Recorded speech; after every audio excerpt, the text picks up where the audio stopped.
Magandang araw, magandang buhay at mabuting tao, grade 5. For today's lesson and for this week's lesson siguro ay magfo-focus tayo sa temperature. So unlike ng grade 6 saka grade 4 na doon na sila sa graphs, kayo ay medyo sasalit muna dito kay temperature. Now, para po masimulan natin yung lesson na to, let us proceed first on the parts of an analog thermometer. Bakit po tinawag na analog? Analog means manual yung pagbabasa sa kanya. Manually mong titingnan. Line by line, point by point. Unlike yung digital na binibili or ginagamit na kadalasan ngayon sa mga tahanan na kung saan pag inipit mo sa kilikili or nilagay mo sa bibig, ay lalabas na lang yung digit, yung number ng temperatura ng inyong katawan. Same doon sa ginagamit nyo sa inyong room. Di ba? Bago kayo pumasok, tinatapat nyo yung kamay ninyo, digital na yon. Hindi mo na kailangang manually na tingnan yung temperature, silipin yung line kung saan tumapat para makita kung ano yung temperature nung body or nung person na iyong kinukuhanan ng temperature. Kaya po natin tinawag na analog. Now, ito po yung itsura niya. So, itinagilid ko siya para mas makita nyo yung pinaka-itsura ng kanyang kabuuan. So, when it comes to this thermometer, ito po ay room thermometer. Hindi po ito yung ginagamit sa pagluluto. Hindi rin ito yung ginagamit sa kapag kayo ay may sakit. Ito po yung ginagamit natin sa loob ng ating mga bahay or kwarto para malaman natin kung ano ba yung temperatura sa loob ng isang area. Pwede rin naman to sa labas ng bahay.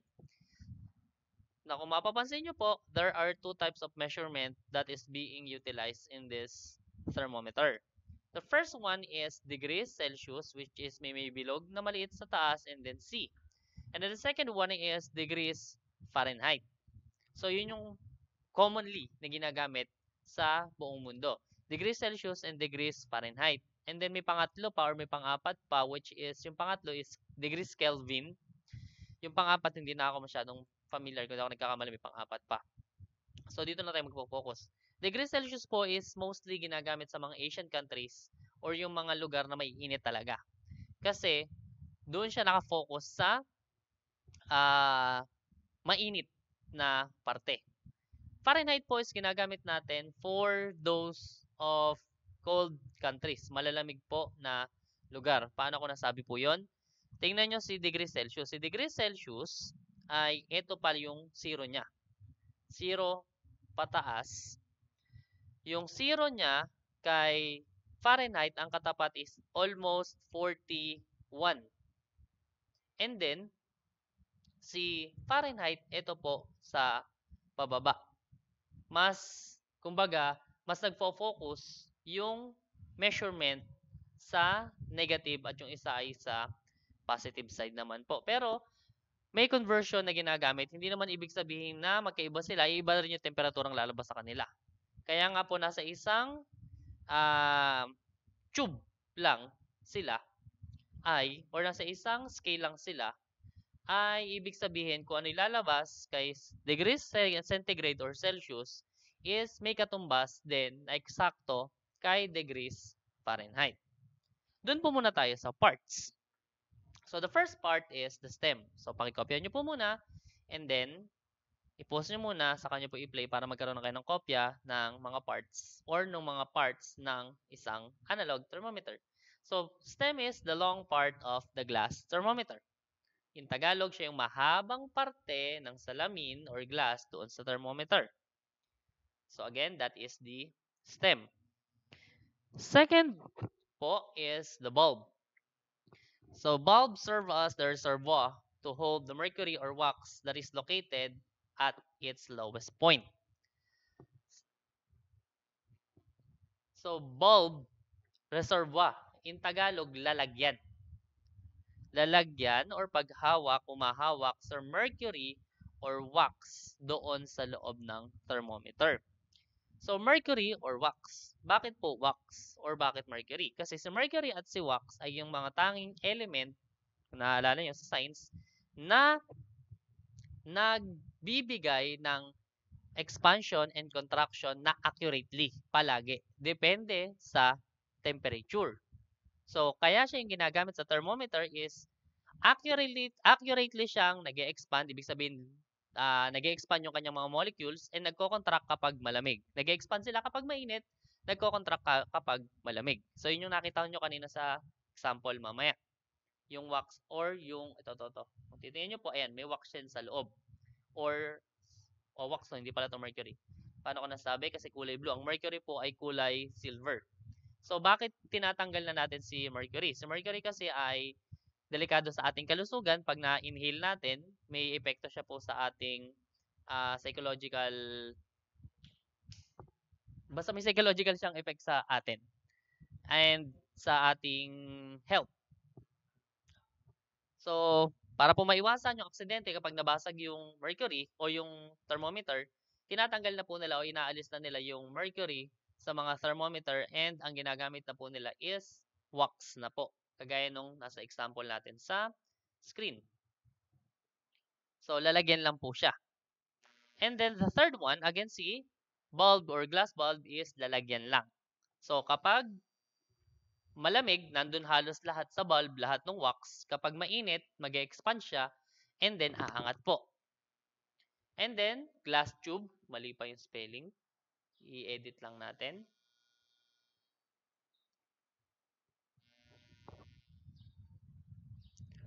Edit ko muna. Ayan. Glass tube is the tube of mercury that causes mercury to flow. So, ito naman daw yung mahabang daluyan ng wax or ng mercury doon sa thermometer. And then, the last one is the scale. So, the scale is the division that are marked on the thermometer that indicate the unit of measurement. So, ito yung sinabi ko sa kanya kanina. Unit of measurement ng temperature is either degrees Celsius or degrees Fahrenheit. Ito po yung dalawa na yan. So, apat lang yung ating parts na i-classify or hahanapin doon sa ating example. So, muli, pakikopya po yan. And then, kung nakikopya na, pakiplay na yung video and let us proceed with the actual parts of the thermometer. So, isa-isahin natin. Again, the first one is the, ano nga ulit yung una? Ulanin na ni sir. The stem. So, the stem po ay ito mismong, ayan, lumiliko-liko. Ito mismong body na to, itong nasa labas na to, itong mismong bumubuo sa buong thermometer. Ayan, hindi po kasama yung light. Ito lang mismong glass na to. The glass stem, yan po yun, yung pinakamahaba na parte ng ating thermometer. The second one is the bulb. Tama ba? O yan, the bulb. Bulb po, from the word itself, is mukhang bulb. Pabilog na lalagyan ng wax or ng mercury ay nasa pinakaibaba siya natatagpuan. That is the glass bulb. The number 3 is glass tube. So, si tube, ang sabi, siya yung daluyan. So, ito po yun. Mismong dinadaluyan na to ng mercury. Itong kulay blue na to. So, kung wala yung wax dyan, isa lang yung mahabang empty na tubo na dadaluyan po ng wax kapag lumamig or kapag uminit. And then, the fourth one is the scale. Scale, itong mga numbers na to. Diba? Ang sabi ay divisions o mga pagkakahati-hati na minamarkahan either ng degrees Celsius or ng degrees Fahrenheit. So, yun yung scale, yung mga number na to. So, yun po yung ating apat na parts ng isang analog thermometer. So, muli, i-clear muna natin. Again, ulitin natin. Ano nga po ulit ang tawag sa mahabang glass na to? Hindi pa bilog. To. Itong mahabang glass na to. All. Ulit. Pen. Itong mahabang glass na to. Yes po, ang tawag sa kanya ay stem. How about yung mga numbers na to? Tama po. The answer is the scale. How about yung bilog na nasa ilalim na to na naglalaman ng wax or ng mercury? Okay po. Tama po. That is the bulb. And then, yung mismong dinadaanan na to ng mercury at ng wax sa loob ng stem ay tinatawag natin na glass tube. Okay po. So, muli, yun po yung 4 na parts ng isang thermometer. Again, stem, bulb, tube, and scale. So, pakitandaan nyo po yun at yung kanilang mga purposes. Now, proceed tayo. Paano natin babasahin ang temperature gamit ang isang analog na thermometer? So, meron tayo ditong video. Tingnan nyo mabuti kung ano nangyayari. Ayan, magulo yung kamay ni sir.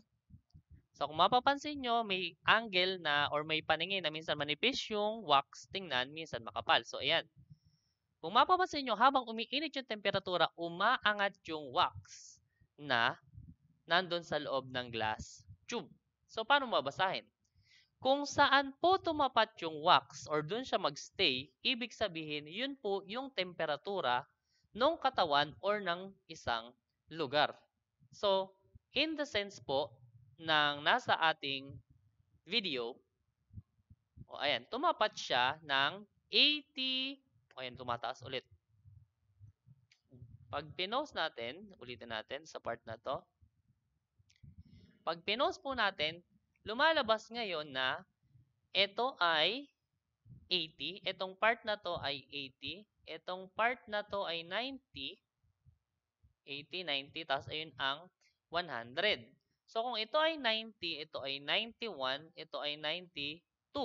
So, ang temperatura daw ay 92 degrees Fahrenheit. Ganun po yung pagbasa kung saan lang tumapat yung ating pinaka-thermometer or wax doon sa loob ng glass tube.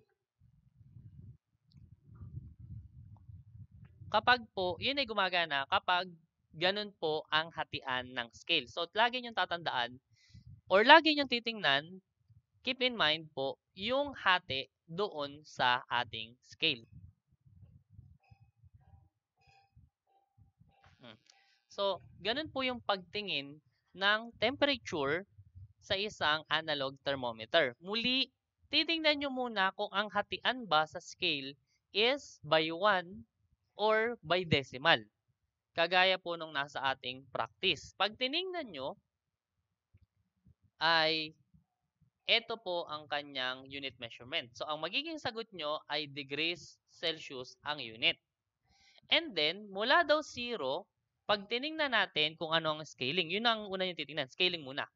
So, ilang linya ang nagamit bago umabot ng 10? Bilangan natin. 1, 2, 3, 4, 5, 6, 7, 8, 9, 10. So, 10 linya. Tapos, ang measurement o ang scaling is by 1 lang. So, ibig sabihin, kada linya ang bilang ay 1 degree Celsius. So, ibig sabihin, ang temperature sa example na to ay 1, 2, 3. 3 degrees Celsius. Ganun po kadali. Nakukuha po? O number 2, kayo lang. Muli, ang unit measurement ay degrees Celsius. So, antayin ko po kayo. Pakipause muna yung video habang kayo nagbibilang. 5, 4, 3, 2, 1. So, ano ang temperature? So, we have 20, 21, 22, 23, 24, 25, 26, 27 degrees Celsius. Tama po ba tayo? Oh, very good. Number 3. O muli, kayo lang muna. 5, 4, 3, 2, 1. So, bilangin natin. 31, 32, 33, 34, 35, 36. So, 36 degrees Celsius.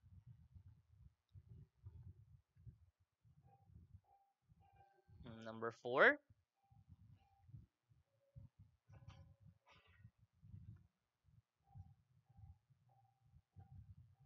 Pwede na. 5, 4, 3, 2, 1. So, bilang 11, 12, 13, 14, 15, 16, 17, 18, 19. 19 degrees Celsius. Muli, pagpataas siya na, pagpababa, negative po iyon. And number 5.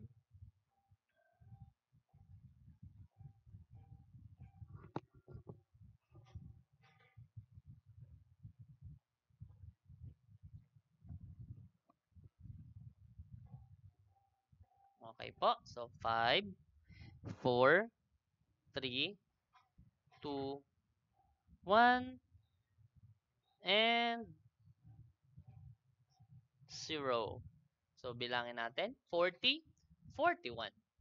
So, 41 degrees Celsius. So, para saan po yung ating ginagawa na to? So, para alam natin yung mga normal na temperature at alam natin yung mga hindi na normal na temperature sa ating paligid or sa ating katawan. Kagaya po kung titingnan natin ang normal body temperature. May slide pa ba tayo? Magdadagdag tayo ng isa. Lang ha. New slide. Kagaya po ng ating katawan. Ang atin pong katawan or the normal body temperature ng isang tao, normal body temperature po is 36.2 hanggang 37.2. Kapag tumaas po dyan, hindi na po siya normal, or kapag bumaba po dyan is hindi na po normal yung isang tao, lalo na kung nasa normal siyang paligid. Kung halimbawa, nasa kwarto naman siya, hindi naman ganun kainit sa kwarto, hindi naman ganun kalamig, dapat po is nagre-range yung kanyang katawan or yung body temperature niya sa temperature na to. Kung bumaba ng konti, okay lang. Kung tumaas ng konti, medyo problema na yung pagtaas ng konti kasi kinukonsider na natin yun na may lagnat. And then, same with, halimbawa, hindi mo alam kung mainit o malamig yung tubig at meron kang thermometer na panluto, ang boiling point po ng tubig, boiling point of water, pag kumukulo or malapit ng kumulo ang tubig, or kumukulo na siya, halimbawa bagong kulo, pinatay ng nanay mo, tapos tinanong ng nanay mo, mainit pa ba yung tubig, at meron kayong thermometer, social kayo, paano malalaman? Dapat po, yun ay tumungtong ng 100 degrees Celsius. Pag malapit doon, yung temperature ng tubig, ibig sabihin, mainit po siya. Same with freezing point o yung pagyeyelo. Freezing point of water, paano mo malalaman kung malapit nang magyelo ang tubig? Kapag po nag-reading si thermometer, ulitin ko, panluto wag niyong gagamitin yung thermometer na hindi naman para dun sa gamit na yun. Halimbawa, nakakita ka ng thermometer na pang kilikili or pang katawan, gagamitin sa pagluluto. Puputok po yun kasi ang body thermometer is hanggang 42 lang.